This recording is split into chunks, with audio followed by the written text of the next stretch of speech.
In this module, we will discuss different robust regression techniques that are employed by statisticians when there are outliers present in the dataset. When we decide on fitting a particular model to a dataset, we want the datasets to fit the model perfectly or at least near perfectly. But sometimes there are one or two data points which are extreme values, which are extremely high or extremely low related to as in relation to the other values of the data. So, in order to remove these outliers or extreme value, we have to use different methods. In this module, we will discuss the different robust regression techniques which will help us in ignoring the effect of these outliers in the model and get the estimates of the regression parameters and draw inferences about them.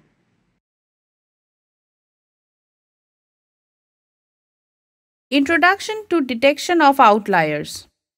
When we are fitting a regression model, while most of the observations fit the model and meet the Gauss Markov conditions of linear models, at least approximately, some of the observations do not.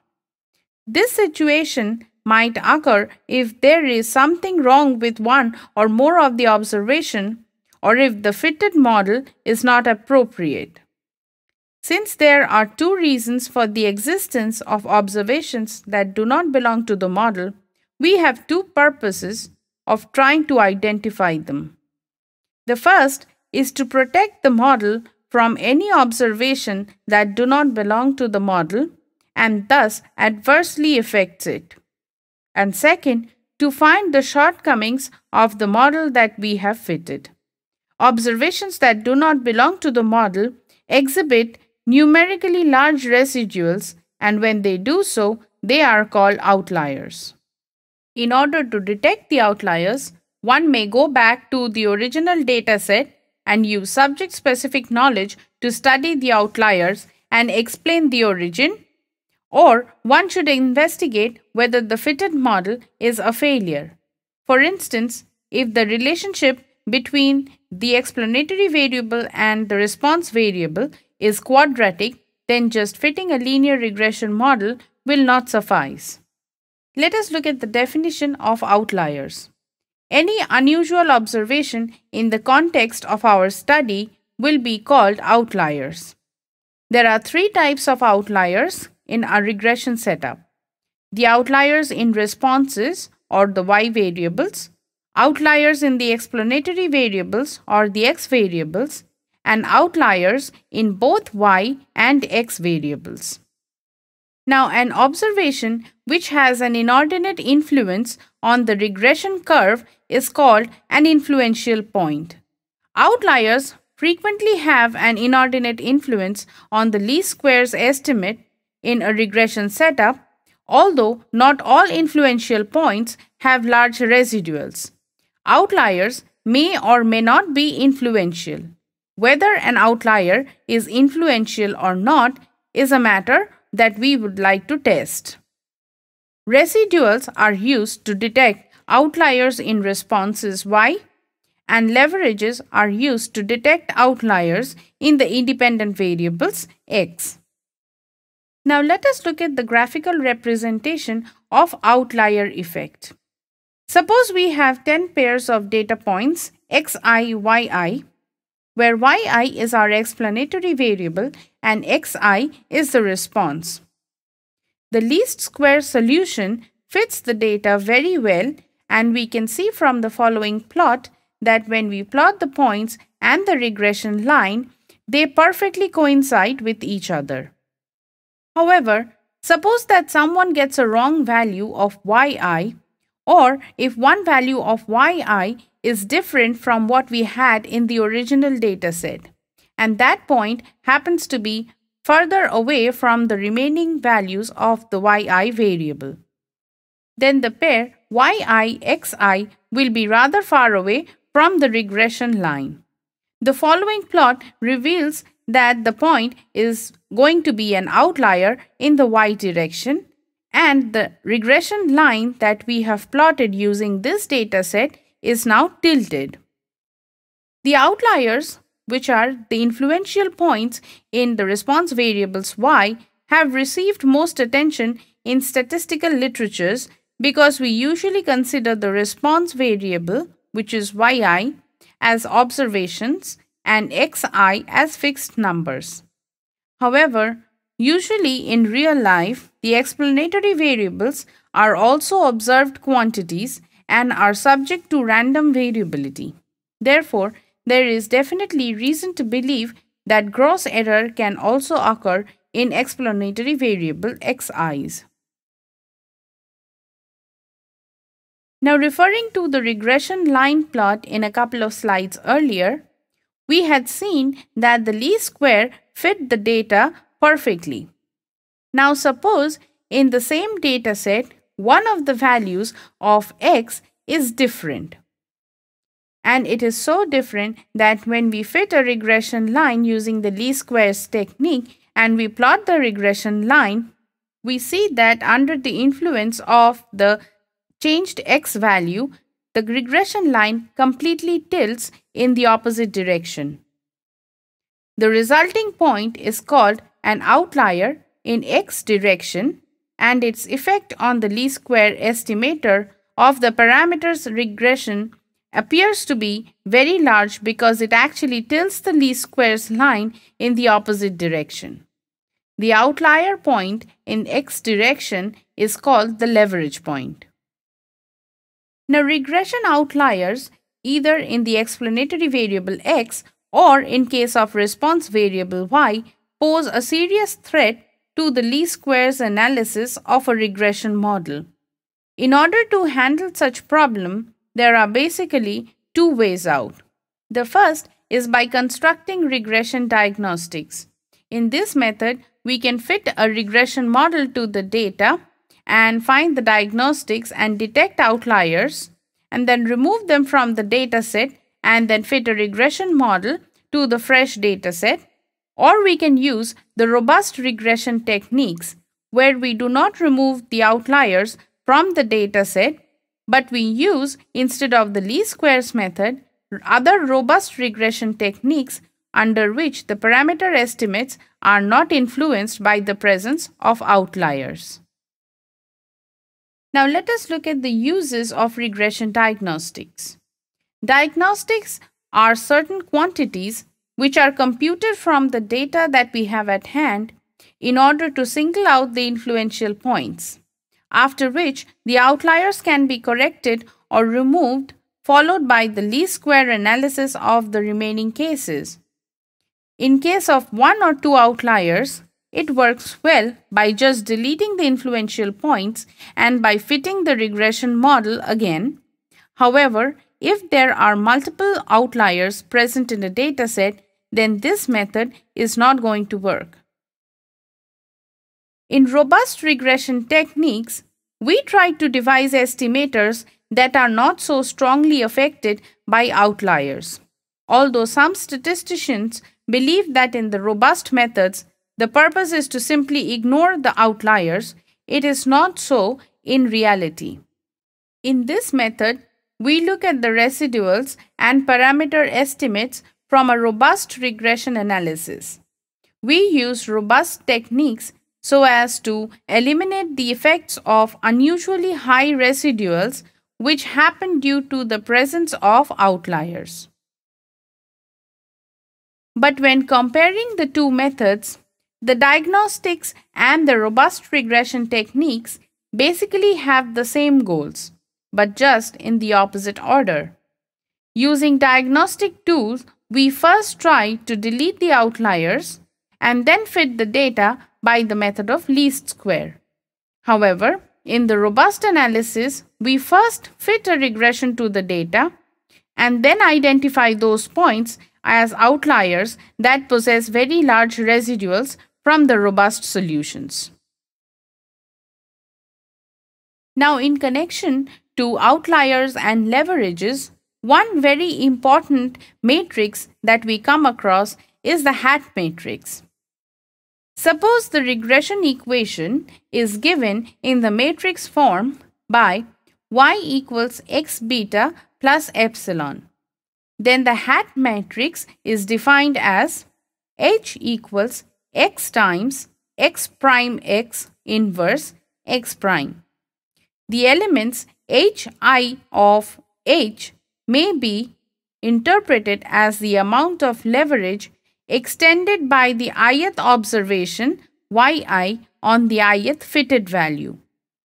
The leverages hii are the diagonal elements of the hat matrix. Consequently, an individual leverage is given by hij, which equals xi prime times x prime x inverse xj, and the diagonal elements hii is given by xi prime x inverse xi. Here hii are the standardized measure of the distance of the ith observation from the center or centroid of the X space. Now the hat matrix, besides being very important in terms of leverages, also has some very interesting properties. Let us discuss them in detail and I will derive each of these properties. The first property is that the ordinary least square residuals in case of a regression setup is given by I minus h times y, where y is the vector of response, I is the identity matrix, and h is the hat matrix that we have just discussed. The residuals Ri equals the difference between the actual response y and the estimated response y hat. So we can write Ri equals y minus y hat. Y hat can again be written as x times beta hat, where beta hat is the vector of estimated regression coefficients. Ri equals y minus x times beta hat, where beta hat is the vector of estimated regression coefficient that takes the form x prime x inverse x prime y. Replacing beta hat by this expression, we now have Ri equals y minus x times x prime x inverse x prime y. And from the definition of the hat matrix, x times x prime x inverse x prime is h. Hence, writing h in place of this expression, we now have Ri equals y minus hy, which equals I minus h times y. The second property of the hat matrix is that the matrix I minus h is symmetric. In other words, I minus h prime equals I minus h. So if we transform the rows into columns in this matrix I minus h, we get the same matrix. The third property of the hat matrix is that I minus h is idempotent. That is, when multiplied by itself, I minus h gives us the same result, I minus h. First, let us look at the hat matrix H. If we multiply the hat matrix H with itself, we have H prime H. Now replacing matrix H by its expression, we have x times x prime x inverse x prime x prime x inverse x prime. Since we know in the center we have x prime x multiplied by x prime x inverse, the resultant is the identity matrix I. Hence, H prime H reduces to x times x prime x inverse x prime, which is by definition the hat matrix H. Now, to show that I minus H is also idempotent, when we multiply I minus H with itself, we get the resultant matrix in the form I minus 2H plus H times H. However, because the hat matrix is itself idempotent, then H prime H equals H. So, the above resultant reduces to I minus 2H plus H, which equals I minus H. And finally, the last property of the hat matrix, variance of the residuals is given by sigma square times I minus h. We can show that this property holds through a number of steps. Let me start with variance of residual I, Ri, equals variance of I minus h times y. Since we have proved that the ordinary least square estimate of the residual is given by I minus h times y. Therefore, variance of Ri equals I minus h times variance of y times I minus h prime. We know that yi equals xi beta plus epsilon I, where epsilon I follows normal distribution with mean 0 and variance sigma square, and that ei and xi are uncorrelated. Hence, after a few steps of simple algebra, we arrive at the final result, variance of yi equals variance of ei equals sigma square. As a result of the preceding reasons, variance of residuals Ri equals sigma square times I minus h times I minus h prime.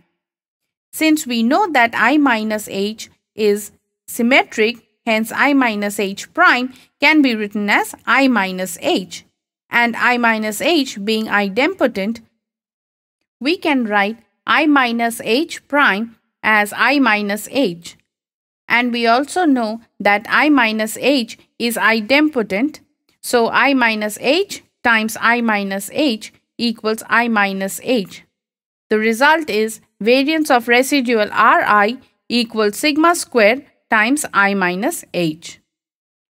Now let us discuss a few robust regression methods that will help us estimate the regression parameters without the influence of outliers acting on it. In regression analysis, we obtain the estimates of the parameters using least squares method. The basic idea in this method is to make the residuals as small as possible. The reasons for the popularity of this method is its simplicity and the easy computation involved in obtaining the parameter estimates. But analysts began to realize that data sometimes have outliers, and when there are outliers in the dataset, they tend to influence the regression model, and they often dramatically affect the quality of the analysis, and the amount of effect the outliers have on the estimates of the parameters is quite large. Now, in the case of least squares estimates, we minimize the sum of square of the residuals. However, in case of presence of outliers, some of the residuals are very high, and that inflates the square of the residual, and in turn it increases the sum of the square of residuals. So in place of square of residuals, we might use something else and perform the estimation of the regression parameters. The first method that we will discuss here is the least absolute value estimator. A number of robust regression techniques have been used to detect outliers and to eliminate their effects in the estimation of the regression parameters. A first step in this direction came from Edgeworth.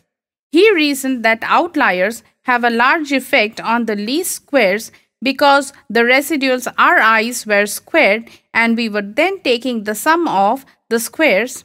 So instead, he proposed the use of the absolute value of the residuals, take the sum of the absolute values, and then minimize this function to obtain the estimates of the regression coefficients. Another method that we can use for robust regression technique is the estimator technique. The next step in this direction was the use of estimator.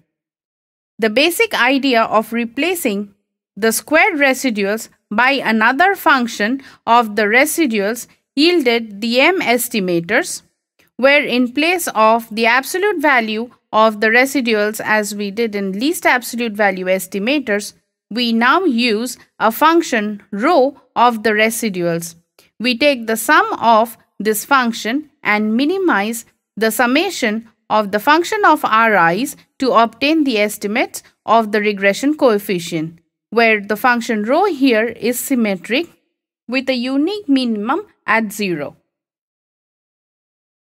The second robust regression technique that we can use to obtain the estimates of regression coefficient is the least median square estimator.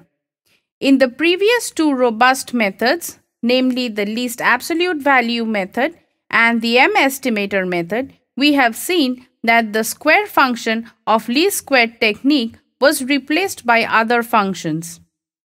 We can also think of a robust method where the sum is now replaced by the median, which is very robust. This gives us the least median of squares estimator, in which case we find the residuals, we take the squares of the residual, and we find the median of the squared residuals and minimize this function to obtain the estimates of the parameters. The least median square estimator is clearly equivariant with respect to linear transformations on the explanatory variables because the function only makes use of the residuals. The next method of robust regression we can use is the least trimmed square estimator. Although the least median square estimator that we have seen in the previous slide is very robust, but unfortunately the LMS performs poorly from the point of view of asymptotic efficiency. To repair this shortcoming, Rousseau introduced the least trimmed squares estimator, which was given by minimizing the sum of the square of residuals by taking the sum over I equals 1 to h, where h is less than n. N is the number of observations in our data set. So what we basically do here is we obtain the residuals, we square the residuals, and then we order them in increasing order and use the first h square of residuals to find the sum and minimize this function to obtain the estimates of the regression coefficients. The least trimmed square estimator is very similar to the least square estimator. However, the only difference is that the largest square residuals are not used in the summation. Thereby, it allows the fit to stay away from the high outliers. The last method of robust regression that we will discuss here is the weighted least square estimator. In order to improve on the crude LMS and LTS solutions, and in order to obtain the standard quantities like the t-values, confidence intervals and such, we can apply the weighted least square analysis based on the identification of the outliers. For example, we could use the following weights before we perform the least square estimation procedure. We can use the weights as follows: Wi equals 1 if residual divided by sigma hat is less than 2.5, and Wi, which is the weight, equals 0 if absolute value of residual I divided by sigma hat is greater than 2.5. This simply means that the ith observation will be retained in the weighted least square if its LMS residual is small to moderate, but disregarded if it is an outlier. The bound that is used, 2.5, is of course not completely arbitrary. It is quite reasonable because in the Gaussian situation, there will be very few residuals larger than 2.5. Instead of discrete rejection points, we can also think of continuous functions for range. For instance, we can use absolute value of Ri divided by sigma hat lying between 2 and 3 to give the weight 1, and then weight equals 0 otherwise. We have discussed here 5 different robust regression techniques that we can use to obtain the estimates of the regression parameters. There are several different regression diagnostic techniques To single out influential points in regression settings, we will dedicate a separate module for their discussion. So, in this module, we have seen in detail how we can use different robust regression techniques to fit into a data set when there are outliers present. When we have reasons to believe that some of the data points are outliers, then using any one of these robust regression technique reduces the amount of effect that the outliers have on the resulting estimates of the parameters and their related inferences.